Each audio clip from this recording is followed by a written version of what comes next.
Bueno, Eduardo, estamos aquí en el Fogón Sefardí, en la judería, ¿no? Cuéntanos. Pues mira, tomando vino kosher, que es lo primero que hemos dicho, ¿no? Vamos a tomar un poquito de vino kosher, un vino que está producido bajo la supervisión de un rabino, ¿no? Para que cumpla con los estándares y las normas propias de la religión judía, ¿no? Y con unas tapas maravillosas que nos han sacado de berenjena, y ya sabes tú, la comida sefardí, tanta fruta, verdura, todo maravilloso, ¿no? Y con un entorno, como ves, totalmente sefardí, ¿no? Y disfrutando de todos los tesoros segovianos, que es la recuperación, aunque sea así, de la memoria del pasado que tanto necesitamos, ¿no? Una cosa te iba a preguntar. No sé, tanta conversión, ¿qué consecuencias tuvo? Porque... Pues lo principal y más grave yo creo que es la aparición de un montón de falsos conversos, de gente que se convertía atemorizada, ¿no? Por esas hordas que eran, pues fuesen o no enardecidas por Vicente Ferrer, pero que al fin y al cabo les provocaban tener que abjurar de su religión para poder sobrevivir. La consecuencia principal es la existencia de desviaciones dentro del propio cristianismo y obviamente la última consecuencia, la aparición de la Inquisición española, para vigilar y preservar esa pureza del catolicismo que ellos mismos habían desvirtuado a través de las conversiones masivas, ¿no? Te iba a decir, algunos, bueno, no sé si algunos o muchos, se convertirían de cara a la galería por miedo o no. Tú piensas que de aquellos de 1391 a 1419, la inmensa mayoría. Ahí no hubo conversiones verdaderas, ahí había conversiones forzadas precisamente para salvar la vida, ¿no? Y es que a los judíos se les persigue principalmente a partir del siglo XIV, verás. Porque es en el siglo XIV, sobre todo la crisis política enorme que hay, el vacío de poder, el uso del antisemitismo, por ejemplo, por Enrique II de Trastámara contra Pedro I, como una herramienta política, ¿no? Porque el otro tenía uno de los almojarifes suyos, era Samuel Aleví, ¿no? Y entonces atacaba precisamente, aunque luego se atemorizara él mismo de esa persecución que provocó. Y también la peste negra, no nos olvidemos que un 40% de la población de Europa desapareció a mediados del siglo XV, perdón, y se culpaba a los judíos de envenenar los pozos, de envenenar la comida, y era una de las razones más que cumplía básicamente con el miedo hacia una sociedad que es profundamente endémica, una sociedad que vivía encerrada en sí mismo y que no se integraba del todo o no hacía demasiados esfuerzos por integrarse y provocar esas persecuciones. Bueno, dos cositas. Primero, Óscar, que le tenemos por aquí. A ver, aquí tenemos su vino y su tapa. Como tarde mucho me como su... ¿Qué tal, Óscar? Que eres La prueba del algodón. la prueba del algodón. ¿Qué te parece, Óscar? Niquelado, como siempre. Y además que vaya tapas que nos vamos a comer ahora, madre mía. Sí, la verdad es que tiene muy buena pinta.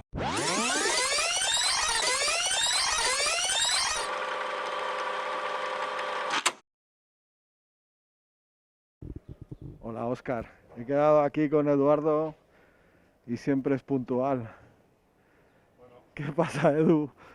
¿Cómo nos saludamos así, no? Con el codo. Bueno, fíjate esto, ¿no? Yo Sí, oye, no te voy a pegar nada, ¿no? no me vas a pegar nada bien, porque pero bien.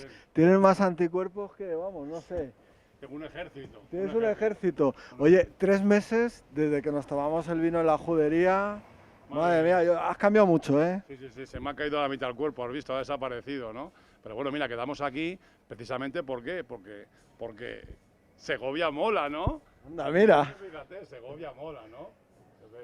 Sí, Juan Antonio Dimas, que es el responsable de este local comercial, pues nos ha promocionado nuestro lema maravilloso, ¿no? De que Segovia mole, los segovianos más, ¿no? Porque es mejor, ¿no? Que quedar aquí. y vamos Segovia. Segovia mola, los segovianos más. Gracias a Juan Antonio por ese guiño que ha tenido al programa.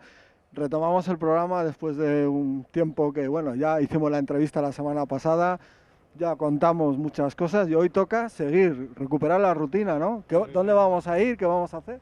Pues hoy vamos a seguir los pasos de Vicente Ferrer, de San Vicente Ferrer en Segovia, y vamos a recorrer primero hasta su calle, vamos a bajar un poquito José Zorrilla y llegamos allí, y luego ya pues nos perdemos entre sermones de Vicente Ferrer por el Segovia y por el término segoviano, para intentar comprender un poquito por qué vino este hombre a Segovia y qué consecuencias tuvo para los segovianos la presencia de este valenciano que yo creo que es inmortal, ¿no?, en la historia de la humanidad. Oye, qué maravilla volver a retomar el programa y volver a contarnos nuestras historietas, ¿no? La gloria absoluta, la gloria absoluta, el poder estar con vosotros y disfrutar del paraíso segoviano para sentir otra vez yo dentro de mi cuerpo que como segoviano también molo. Así que hay que disfrutar. Bueno, ahora nos ponemos la mascarilla, guardamos distancia social y nada, oye, un guiño muy, no sé, Este es el mejor. Este es el mejor, este es el mejor. Bueno, pues nada, Eduardo, Óscar, nos ponemos la mascarilla. Y nos vamos de viaje. Yo es que me las pongo muy mal, ¿eh? Sí, es verdad. Y que eres un poco inútil, sí. Mira, fantástica. Ahora, Es que hay que hacerlo con el micro, no te Ahora, creas que es tan no fácil. es fácil, no. Venga, vámonos, tío. Viva Segovia. Te voy a molar.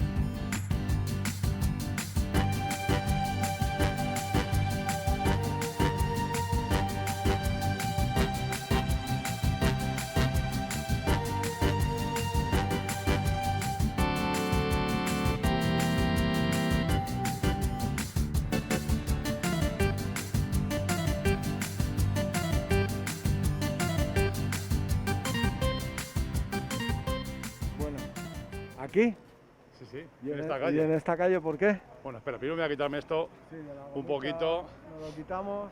que así respiramos un poco. Como no voy a contaminar a nadie, pues podemos hacer así. Bueno, pues esta calle, que bueno, es la calle San Vicente Ferrer, que es el protagonista del programa de hoy, ¿no? Y su paso por Segovia. Esta calle, que si te fijas, es una calle que hace una cuesta así. Bueno, antes se llamaba la Caída de Agua, también llamaron la calle de los Muertos, pero el nombre que recibe finalmente es San Vicente Ferrer, que es un personaje que yo creo que es digno de rememorar y de recordar, especialmente asociado a un proceso en Segovia de historia, yo creo muy traumático, que vamos a descubrir hoy en día, ¿no?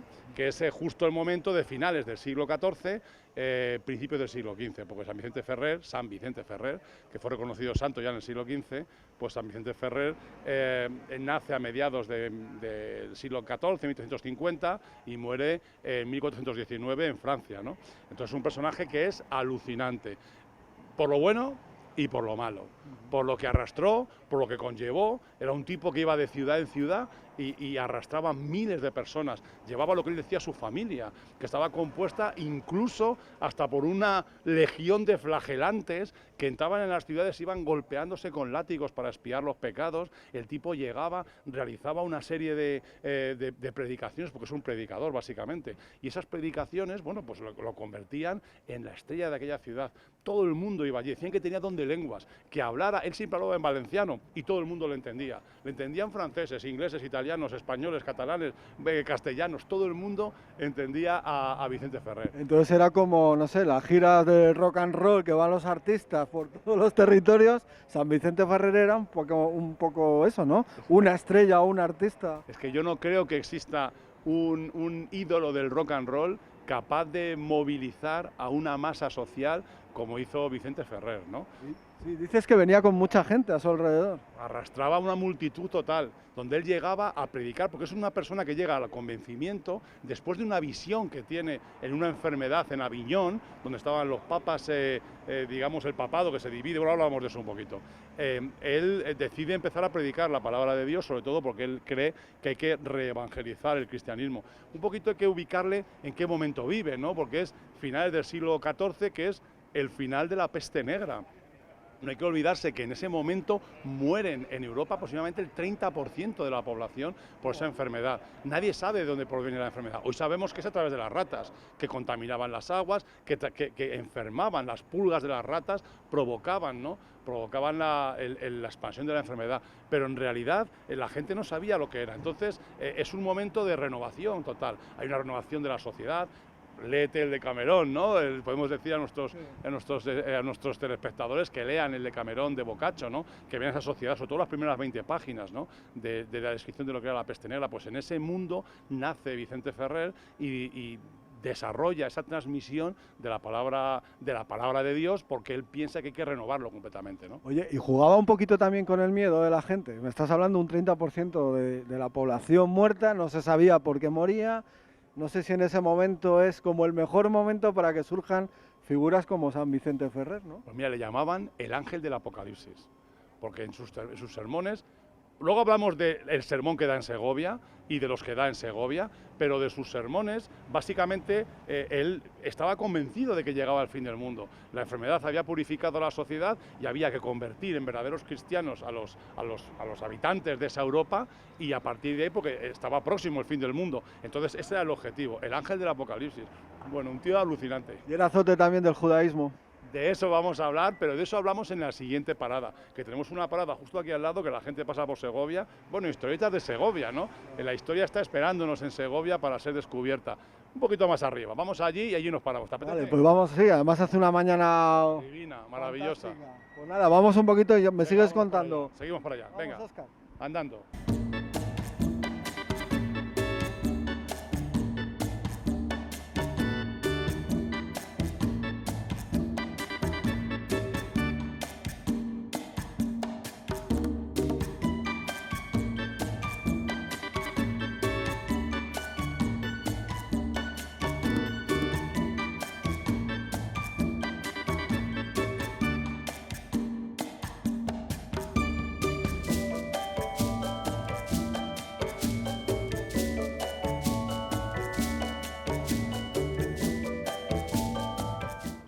Bueno, ¿dónde me has traído?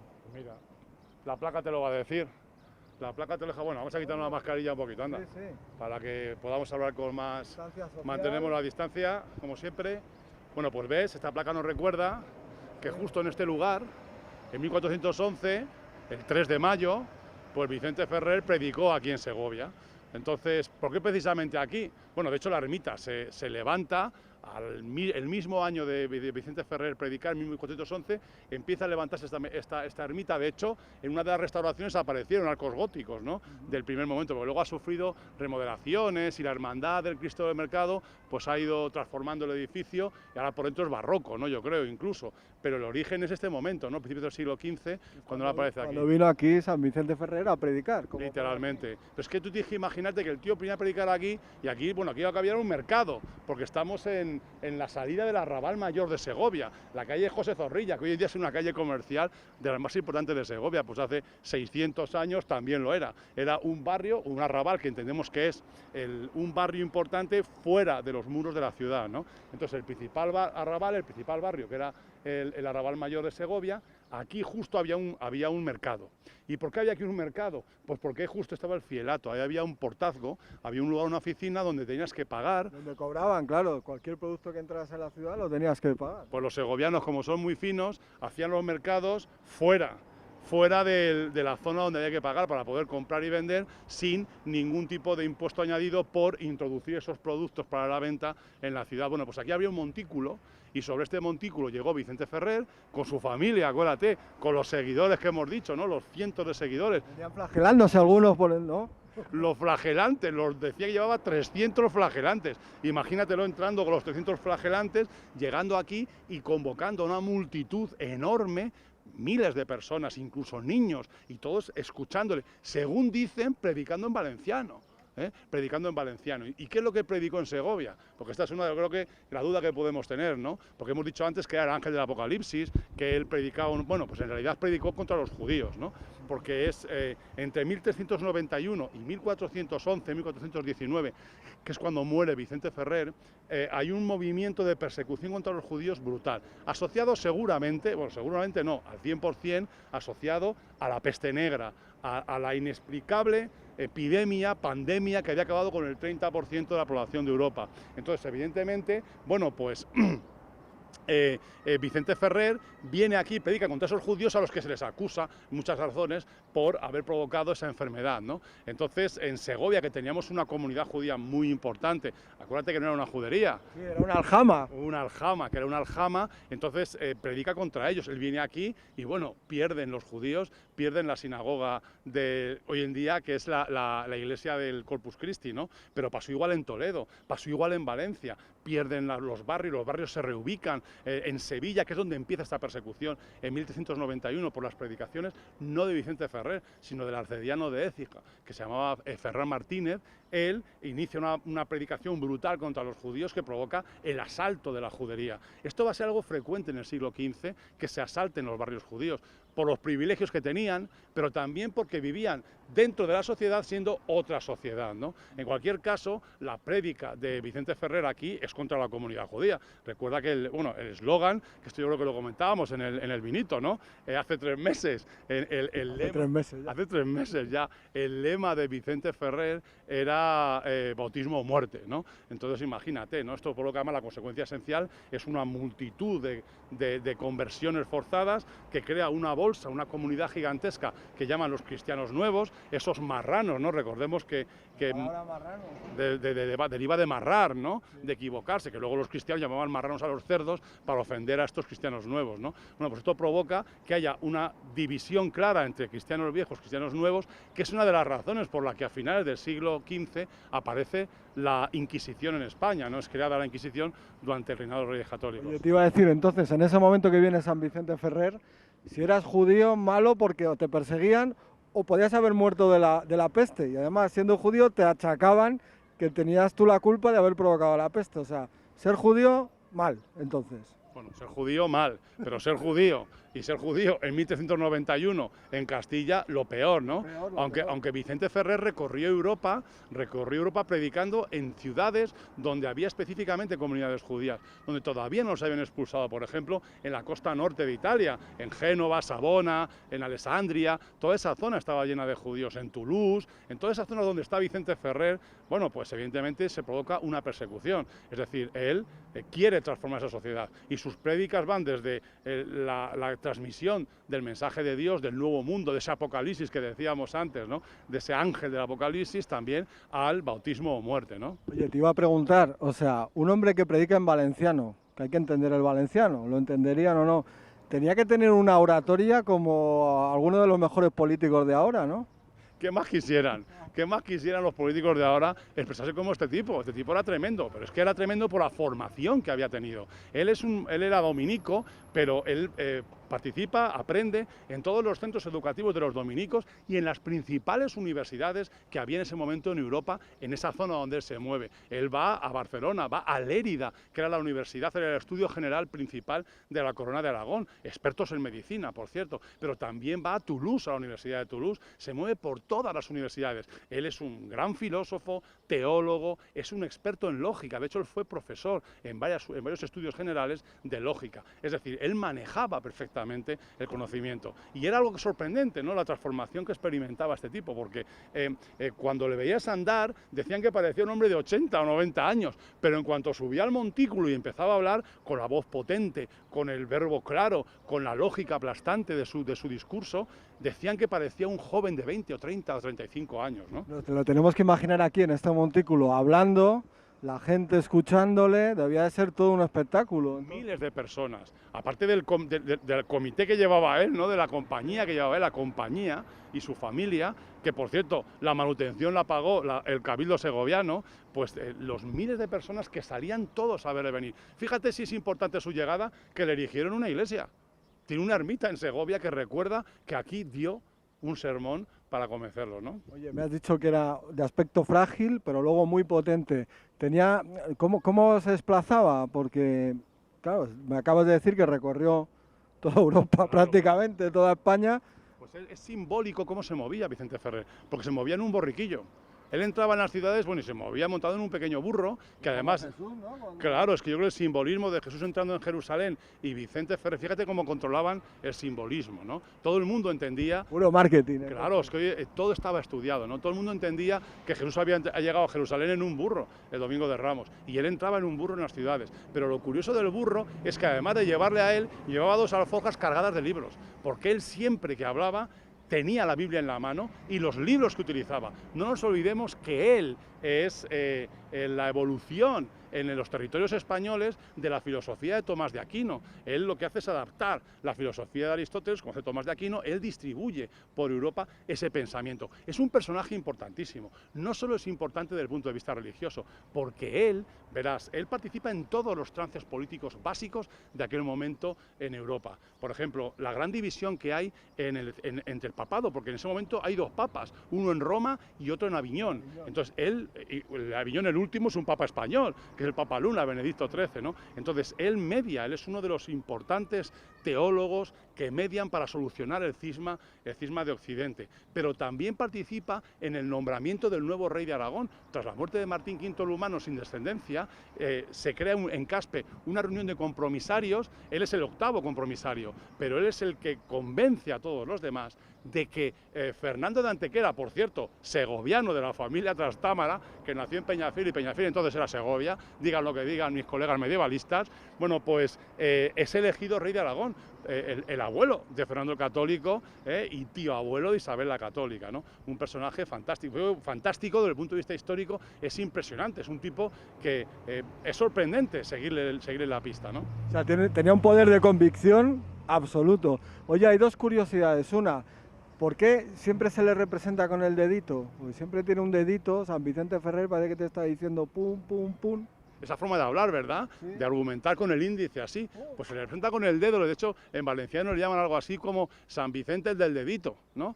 Pues sí, le llaman así en valenciano. Y es porque decían que cuando hablaba y argumentaba se registraron hasta 800 prodigios en sus discursos, milagros, claro, con el dedo, ¿no? De hecho, cuando se le canonizan a mediados del siglo XV, 1455 creo que es canonizado y se registran más de 800 prodigios. Le llamaban el taumaturgo, es decir, era el obrador de prodigios, ¿no? Claro, claro, hacía magia, hacía prodigios, milagros, y siempre con el dedito. Que se fijen nuestros espectadores, que lo busquen y verán cómo aparece con el dedo así, como diciendo, que os estoy... Oye, y hay una cosita, sí que te he oído hablar que este hombre sabía la Biblia casi de memoria. O sea, era un integrista, de alguna manera, ¿no? Era un fanático, un fundamentalista. Pero básicamente, ¿no? Porque es que es lo que se dedica, él, vamos a ver, él primero se dedica a asesorar, se forma, se educa y forma parte de un proceso educativo, asesor de papas, asesor de reyes, pero él sufre una enfermedad, creo que lo hemos dicho antes, ¿no? Sufre una enfermedad en Aviñón, que le hace tener una visión, y en esa visión entiende que debe predicar la palabra de Dios para transformar la sociedad. Y el tipo sabía la Biblia de dedillo, al dedillo. Pero además es que, aparte de que la llevaba en la mano cuando hablaba, decían que nadie leía la Biblia, citaba la Biblia con tanta fortuna y propiedad como Vicente Ferrer, que se la sabía perfectamente e interpretaba perfectamente cada uno de sus pasajes. Vaya personaje. Oye, ¿este es el único sitio donde predicó en Segovia o no? Ya sabes que no, tenemos un lugar más fantástico. Pero no me has dicho dónde es. Ah, pero es un lugar fantástico, un sitio además espectacular, pero que además está asociado a una comunidad judía segoviana que yo creo que es ignota, que casi nadie conoce y que vamos a desvelar aquí en este programa. Pues si quieres ponte la mascarilla, me sujetas el micro y a ver si me la pongo yo bien, porque Venga. es que...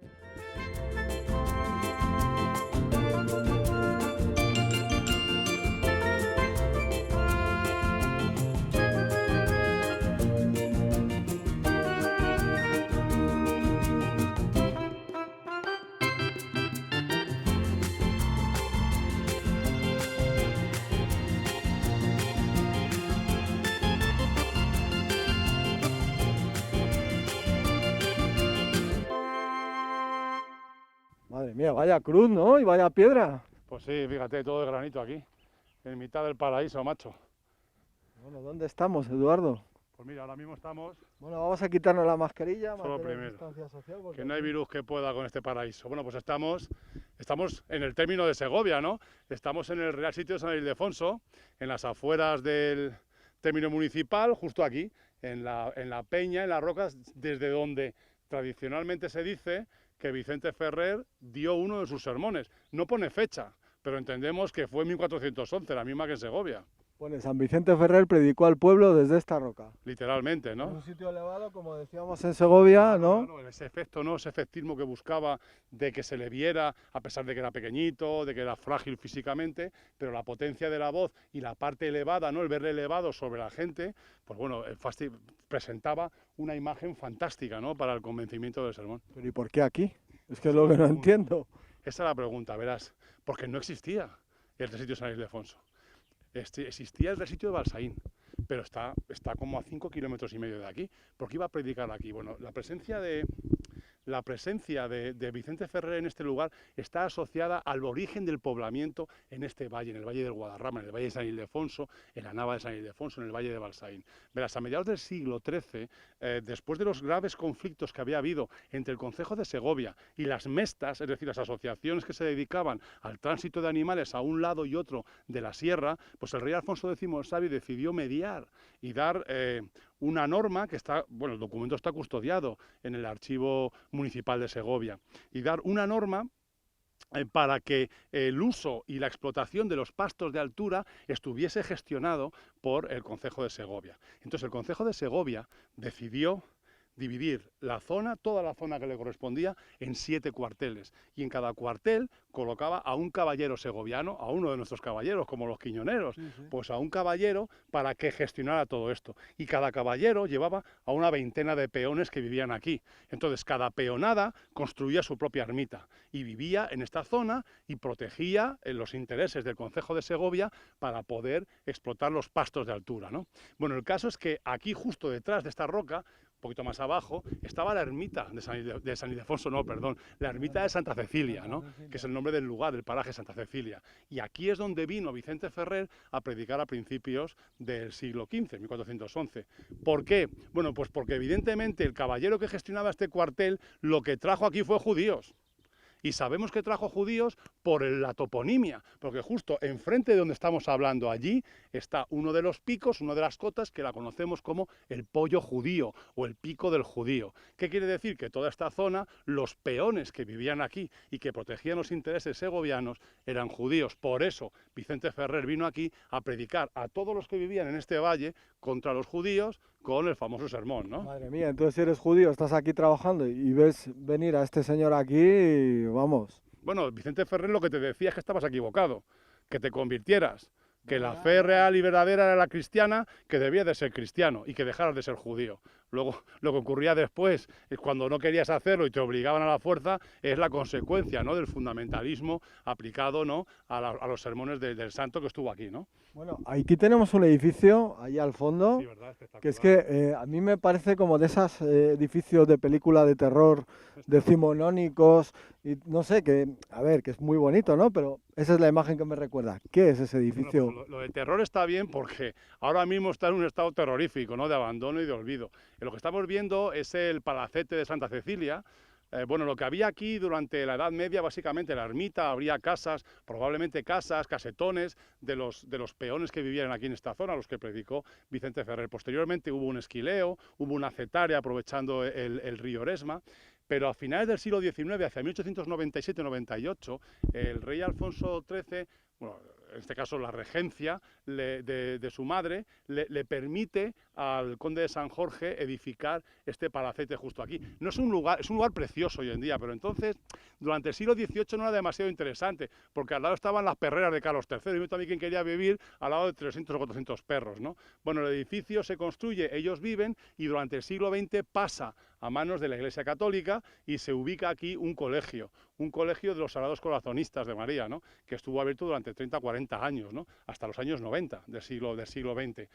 Ha tenido muchos proyectos, ha tenido muchas idas y venidas. Hoy en día es un esqueleto que está a la espera de ser utilizado para algo, ¿no? Es una muestra también de lo que hablábamos el día de Isabel de Valois, del Malparto de Isabel de Valois, otro patrimonio maravilloso arquitectónico de este país que está echado a perder, ¿no? Esperemos que en el futuro se le dé una utilidad. Desde luego el lugar es alucinante. De hecho, el puente que cruza, por el que hemos venido con el coche, ¿verdad? Sí. El puente que le llamamos el puente de Segovia, y todo el paraje, el conocimiento es de la toponimia, es el Santa Cecilia. Bueno, tenemos el embalse, es un sitio, la verdad es que alucinante. Se podría rehabilitar y hacer algo. Además tenemos aquí una zona histórica, o sea, Sí, que sí, es que sí. aquí Asociada a San Vicente. Asociada a San Vicente. Bueno, está pegando el solete, yo ya te lo digo porque fíjate que en invierno me traigo la gorra y en verano me traigo el gorro y en verano me tengo que traer la gorra, pero es lo que tiene por salir con el descapotable. Yo voy con descapotable. Eso es así. Bueno, ¿qué hacemos, Eduardo? Pues yo creo que deberíamos ir a donde todo empezó. Todo empezó. Sí, al principio de todo. Tú sabes que yo te sigo donde tú me lleves, pues y lo que espero es que me sorprendas. ¿Donde todo empezó? Venga, donde todo empezó. Pues va, Óscar, vamos donde todo empezó. Óscar, andando, qué gerundio. Mascarilla.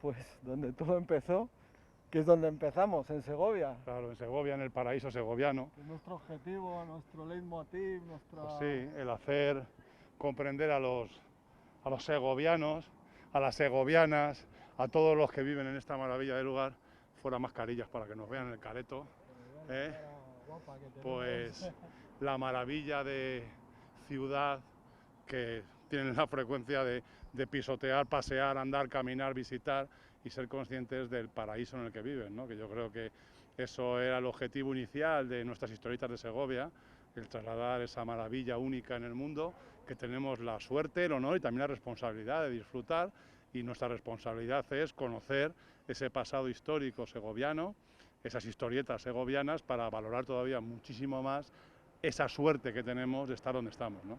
Porque estamos aquí en el símbolo de esta ciudad, tenemos muchos monumentos, el acueducto es nuestro símbolo, pero Segovia es mucho más que el acueducto, a pesar de que es el coloso romano y es único en el mundo, pero con este programa también hemos demostrado que hay, o has demostrado que hay muchas cosas de las que sentirnos orgullosos, ¿no? Es así. Bueno, sobre todo yo creo que hemos demostrado que Segovia es mucho más, Segovia son los segovianos. Entonces yo creo que esa maravilla que existe en la ciudad, eso que decíamos en otros muchos programas, lo hemos dicho, ¿no? El Segovia mola, los segovianos molan más, ¿no? La cara que tiene cualquier lugar del mundo, rincón del mundo que viene a Segovia y contempla, por ejemplo, el acueducto o el Alcázar, o contempla cualquiera de los lugares que hemos intentado mostrar en esta primera temporada, pues bueno, básicamente es el tesoro en sí, ¿no? Que yo creo que debemos de seguir trabajando, por cierto, ¿no? Sí, yo creo que deberíamos de seguir. Bueno, simplemente, Eduardo, bueno, tuvimos este parón por la pandemia. En el programa, la entrevista, ya hablamos de tu experiencia, ya hemos hablado de... Y entonces ya en ese programa hablabas un poco de lo que había supuesto para ti este humilde programa. Pues es así, es humilde. Tenemos un equipo, pues que estamos Óscar, tú, yo, está Mariana, bueno, también está Juanjo, hay un montón también de gente detrás apoyándonos, pero realmente somos un equipo modesto, humilde, que creo que hemos hecho una cosa, yo voy a decir interesante.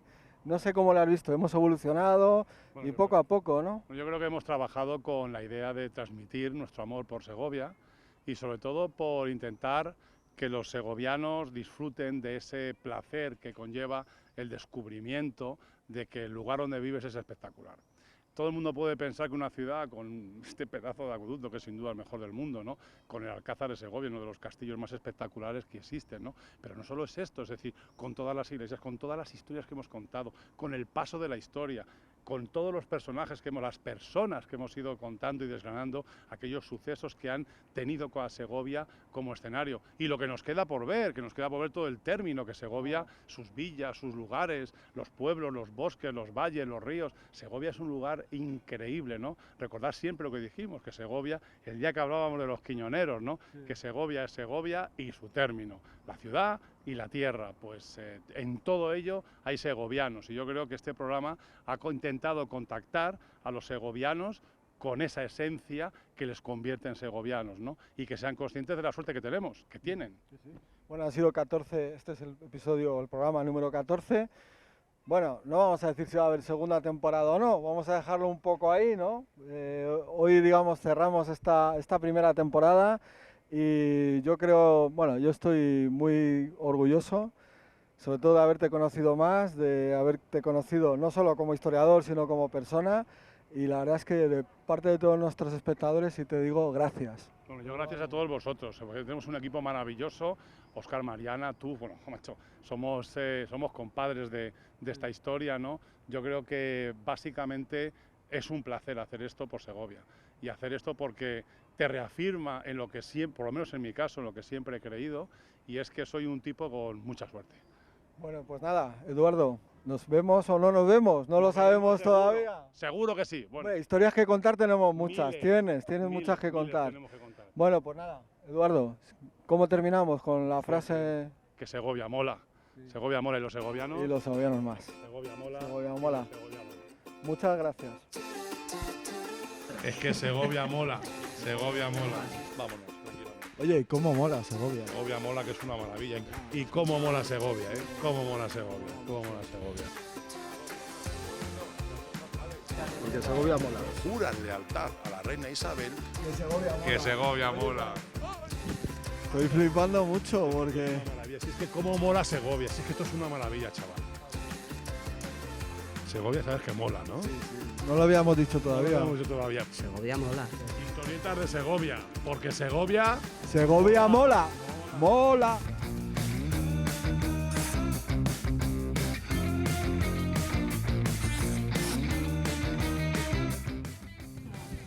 Ay, madre madre mía, cómo me gusta Segovia. Riau, riau, riau.